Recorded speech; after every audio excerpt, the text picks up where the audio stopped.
Considering that was only the mid-season finale set of episodes, I did not expect to be blown away this much at so many different points. How is it possible for Amphibia to just not miss so many consecutive times? I just don't get it. It feels like a statistical anomaly at this point. Also, I want to quickly apologize for not uploading a video on last week's episodes. I had all my audio recorded, but I wasn't able to get the 1080p versions of the episodes. I wanted the quality of the footage to be as high as possible, but next time I'll probably just go with the 720p versions if 1080 never comes out. But this week, 1080 came out, so that's good. The first episode of the set is the sleepover to end all sleepovers. Marcy is chilling in her castle bedroom, watering her mutant Venus flytrap when Lady Olivia walks in to let Marcy know Anne, Polly, and Sprig have arrived for the sleepover. This might be a reach, but when Lady Olivia said she was going to be in the kitchen drinking juice, I feel like that was a subliminal message for alcohol, but it's a kid's show, so obviously she said juice. Everything okay at home, Olivia? You good? The kids thought having a sleepover would be the perfect way to spend the night before King Andrias tells them about what he's learned regarding the Calamity Box. Marcy and Anne are hoping they're able to pull off a proper sleepover without Sasha, since she's usually the one in charge of them. According to Sasha, one must stay awake until sunrise to make it a true sleepover. I'm curious, have any of y'all pulled an all-nighter at a sleepover before? I've come close, but I don't think I've ever, pulled a full all-nighter at a sleepover. Cue the sleepover montage. I've always wanted to try mattress surfing, but never had a staircase wide enough to do so. I honestly can't blame Lady Olivia for snapping like that. I'd be pissed if several people shot silly string in my face. Who knew somebody as prim and proper as her could hold her own in a scrap? Looks can be deceiving, I suppose. Lady Olivia reminds the kids that there are certain castle rooms that are strictly off limits, especially the basement. However, Anne ignores her warning by spraying more silly string in her face so the montage can continue. Usually, I'd be against someone defacing priceless artwork, but if it's artwork of Andrias's sus ass, then it's no skin off my nose. After montage number 2, everyone is all pretty tuckered out, especially Polly and Sprig. Anne thinks it's gotta be 6 a.m. by now, but much to her surprise, it's only 9 p.m. To prevent Polly and Sprig from knocking out for the night, Marcy and Anne decide to introduce the Scare Dare Challenge.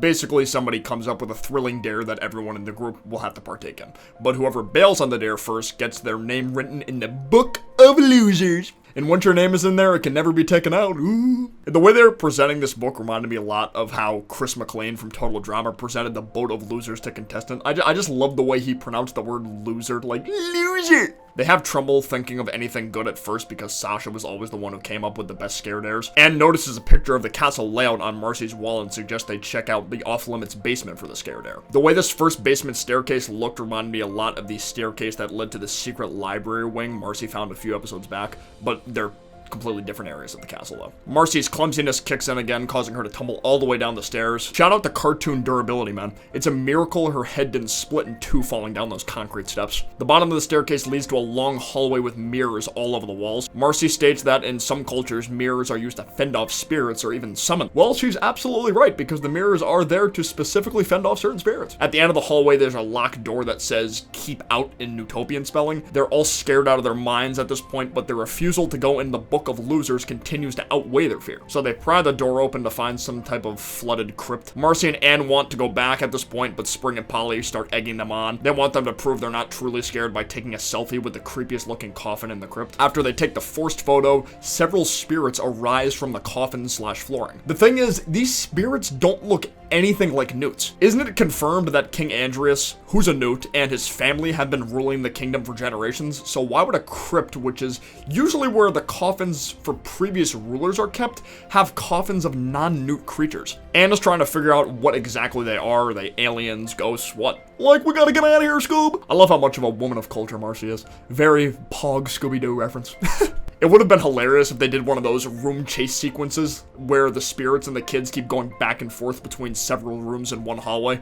Oh well. They run down another hall of mirrors to get away. However, instead of floating straight towards them, the spirits go underground to reach them. The next room is a garden growing very large plants. Marcy stops to wonder how these plants could be growing so well without any sunlight. And after Anne drags her away, Mossman makes a brief Easter egg appearance. Maybe Mossman is the reason the plants are growing so well? I wonder how Andrias was able to even capture Mossman in the first place. The third room is a gallery type hallway, and Sprig notices a painting that's been shredded up, which means somebody must have really hated it. And upon closer inspection, we can see King Andrias is in the middle of the photo, but he's with two other people here. The first person looks like a small frog sitting on top of King Andrias' shoulder. Now, I don't want to get my own hopes up here quite yet, but that could deadass be Sprig and Polly's mom. This frog has the exact same hair color/skin color as Sprig. Exact same. Plus, this person's hairstyle is in a feminine manner, so it leads me to believe that they're female. Of course, it could be coincidence, but with last week's episode revealing what happened to the Planner Mother for the first time, maybe she will play a role in the story even from beyond the grave now. And the second person appears to be a greenhorn toad wearing a soldier's uniform. At first I thought this could be Captain Graham in his younger days, but him completely losing those distinct horns wouldn't make much sense because this toad clearly is horned. The only other thing I can connect this guy to is the robot frog due to them both having the frog symbol on their pectoral regions. Maybe this guy was responsible for creating the robot factory? I don't know. I just definitely feel like this painting is going to be important down the line, especially after that zoom in on that little scrap. They continue running, eventually finding a hatch in the ceiling. This hatch leads to Marcy's room, which confused her. The spirits phase through the hatch right into the room. They try throwing books at them, but that does nothing. Sprig accidentally figures out the key to beating them is mirrors by holding up a small mirror near one of them. That's why all those mirrors were in the basement, to prevent those things from wandering off. Granted, they ended up maneuvering around the mirrors anyway, but I think that's because they were pissed about being disturbed. After turning all the creatures solid with the mirrors, the spirits are locked back down into the basement. But now everyone is too traumatized to fall asleep. It was sweet seeing them put all their names in the Book of Losers, though. Marcy and Anne have had their names in the book several times, actually. Sasha was the only one who never chickened out on anything. This isn't really important, but did Marcy just happen to have the Book of Losers with her when she went to Amphibia? I guess it sort of makes sense, because maybe Anne's name would have went in the book if she didn't steal the Calamity Box, so Marcy just had it on deck just in case. And Anne realizes she needs to make things right with Sasha, too, after all that Sasha talk. The episode ends with Lady Olivia storming in, letting them know their audience with the king is about to begin, so they need to get ready. The second episode, Day at the Aquarium, begins with the tired children walking into King Andrias' throne room. King Andrias shows them he found an entire book with information about the Calamity Box. Andrias claims his ancestors used the box to travel to different worlds and that his ancestors were peaceful, scientific explorers. So I definitely believe that his ancestors used the box, but them being peaceful is likely cap. In order for the girls to get home, the 3 stones on the box need to be recharged by traveling to 3 different temples. And these temples seem like they need to be found in a specific order, judging by the arrows.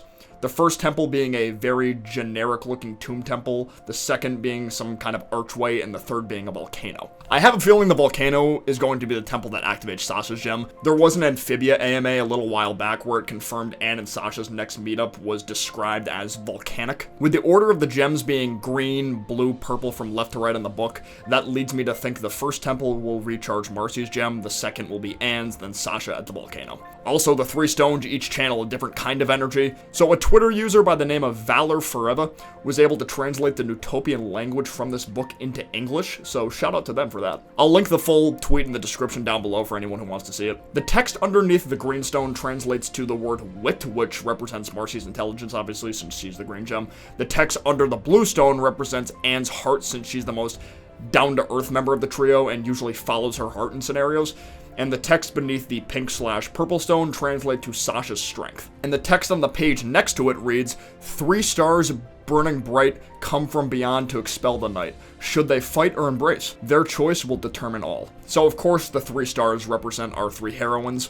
They're prophesized to extinguish some kind of evil, I assume. I'm not sure whether the they fight or embrace part means fight amongst themselves or embrace each other's company, or if it means fight against evil or embrace the evil. I don't know. It also seems like the Calamity Box has the power to travel to 6 different worlds if you count Amphibia itself. Man, it feels good to talk about this kind of stuff. Whew. This is the Amphibia content I live for, fellas. Anne and Marcy are eager to get going, but King Andrias halts them by letting them know the book he found only gives the location of 1 temple, plus there's a lot of preparing they need to do before they leave. The preparing is going to take a few days, though. Hop Pop says the family really needs to get back to Wortwood because the harvest is coming up, plus they got the information they came for, so not much of a point in still sticking around. Anne says she'll go back to Wortwood with them, but Marcy doesn't think she and Anne should separate again, especially since they're so close to finding a way back. I love how Marcy tells Anne to follow her head and not her heart. That's a little tough, Marcy, with Anne being the Heartstone and all.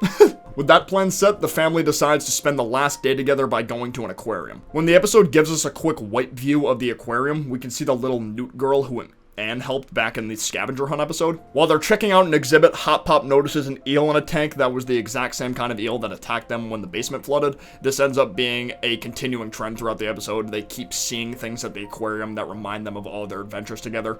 like the Kraken, Hot Pop's Kane, Domino 2, Veggie Robo, amongst others. A security guard notices everyone is crying and suggests they check out the Stingray stage show. They decide to check it out because none of them ever had any type of encounter with a Stingray before. The crew gave a nice nod to the music industry by naming one of the Stingrays Sugar Ray after the band, and Billy Ray after the country artist, i.e. Miley's father. For the main event, Sprig volunteers to help the Stingray trainer. The trainer wants him to hold the fish over the water for a special guest, and that special guest, Wanda the water snake, was the same type of snake that attacked the Spran duo when they snuck out to go swimming back in episode 2. Sprig's crying scares Wanda into accidentally breaking the platform Sprig was standing on, knocking him into the water. The rest of the family comes to his rescue to save him from the rays. All 4 of them working together allows Polly to finish them off with a hydro pump attack, sending them flying back into the ocean. After their day is done, the planners start packing their carriage to leave and say their goodbyes to Anne. You can clearly see how badly Marcy feels about the situation too. The whole exchange between Anne and the planners didn't make me feel nearly as sad as it should have, because I knew this wasn't going to be their final goodbye. I mean, we're only halfway done with season 2 for Pete's sake. Marcy suggests that Anne should be there with the planners right when Hot Pop gets the box back. Maybe following her heart here isn't such a bad move, huh? I really liked how Anne ran into Doris and Gertie on her way out of the Newtopia. Literally everyone she helped in Scavenger Hunt made a cameo. It was sweet. And Priscilla and Pearl were there too. As Marcy looks off into the sunset, King Andrias comes up from behind her, telling her he has an interesting proposition for her. Could this be the start of Andrias convincing Marcy to not go back to Earth forever? I don't know. Wow, these episodes were incredible. Those definitely felt like proper mid-season finale episodes too, if not better than proper mid-season finale episodes. It really sucks we're on hiatus now, but there's still a good bit I want to talk about. I think I have King Andrias' whole plan figured out now, but I want to save that for its own video. Let me know in the comments down below your thoughts on these episodes, specifically the Calamity Box stuff / the Mysterious Castle Basement. I'd love to know your thoughts. Per usual, if you enjoyed the video, be sure to leave a like down below, and if you're new to the channel, subscribe, and I will see you guys next time. Peace out, take care, bye-bye.